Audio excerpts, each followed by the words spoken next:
Como observación, tenemos que notar que no es difícil ver que cada vez que me tome un elemento como este, va a provenir de uno de los elementos que están acá, ¿sí? Con excepción ahí del caso R igual a 0. Eso lo tienen que tener un poco ahí como una estrellita, ¿ya? Entonces, veamos qué pasa geométricamente, ¿sí? Geométricamente, el conjunto que tenemos acá corresponde a ser una hipérbola, ¿sí? Cuando uno estudiaba las hipérbolas, veía que ellas tenían sus rectas asíntotas, ¿sí? En este caso, nuestras rectas asíntotas son la recta x igual a y igual a menos x, ¿sí? Las vamos a hacer aquí un poco pespunteadas. Estas son nuestras rectas asíntotas. Y vemos que cuando el y vale 0, entonces están mis dos posibles soluciones. Entonces son 1 o menos 1. Y ya entonces tengo mi gráfico de mi hipérbola, ¿sí? Aquí está mi hipérbola, ¿sí? Está un poquito más o menos dibujada, ¿ya? Entonces lo que queremos entender es qué es lo que pasa cuando yo aplico mi función f de z igual a 1 partido por z, ¿sí? Con la imagen. Entonces ya tenemos acá descrito el conjunto imagen, ¿sí? Entonces nosotros podemos hacer un gráfico para este conjunto. Entonces, no sé si todos recuerdan lo que uno obtenía cuando hacía el gráfico de esta expresión, pero el gráfico de este conjunto corresponde a ser una lemniscata, ¿sí? ¿Qué significaba eso? Entonces, cuando nosotros tenemos acá coseno de 2θ igual a r al cuadrado, entonces estamos buscando soluciones positivas, ¿sí? Y eso nos dice que el ángulo 2θ no se puede mover en cualquier parte, ¿sí? El ángulo 2θ va a tener que estar en la parte positiva del coseno. Entonces, recordemos que los números negativos, donde la función coseno es negativa, ¿sí? Entonces aquí podemos ir mirando. El coseno es una función periódica entre 0 y 2pi. Esta cosa hace todo el periodo de la función. Y aquí los puntos donde es negativa son entre el pi medios y el 3 pi medios, ¿sí? Y luego también va a ser negativa, ¿sí? Si seguimos avanzando. Entonces acá entre 2pi más pi medio y aquí 2pi más 3 pi medio y así. Bueno, lo importante es que podemos ver que en este intervalo, ¿sí?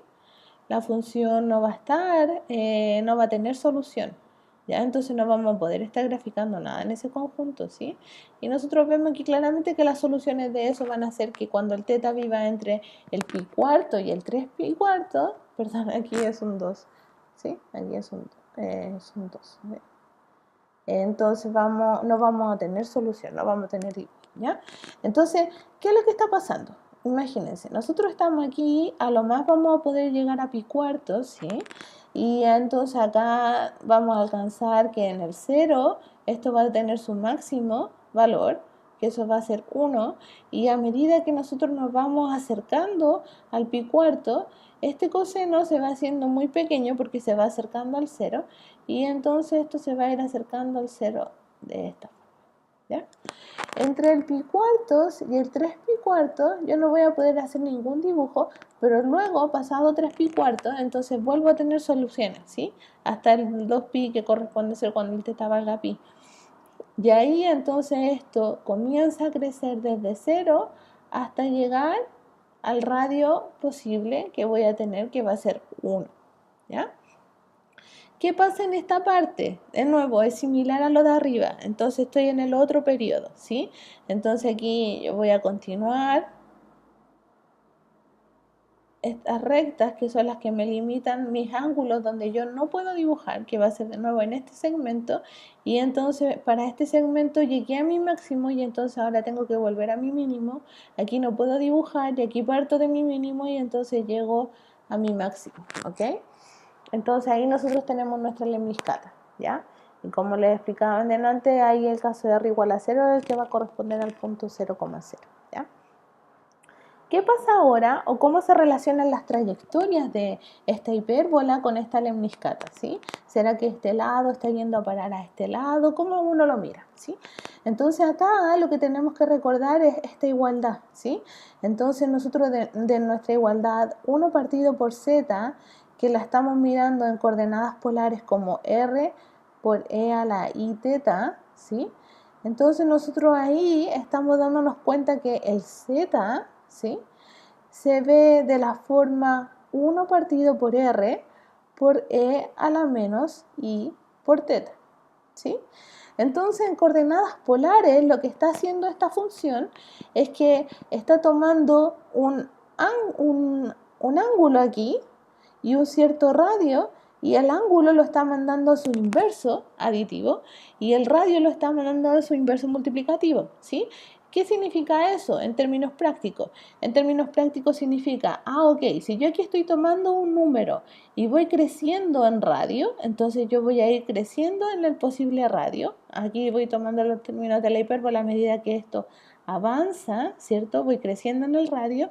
En la imagen, como el radio es inversamente proporcional, entonces esto va a ir acercándose ¿a quién? Acercándose al cero.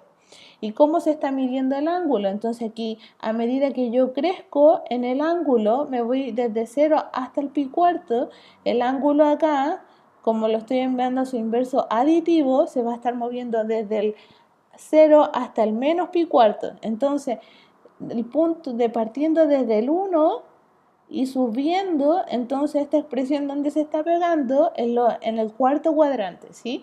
Porque los ángulos que están en el primer cuadrante los está mandando al cuarto cuadrante. ¿Y qué es lo que va a pasar con el radio? Se está enviando inversamente proporcional, entonces si este va creciendo, este se va a ir achicando. Entonces la función tiene esta trayectoria, ¿sí?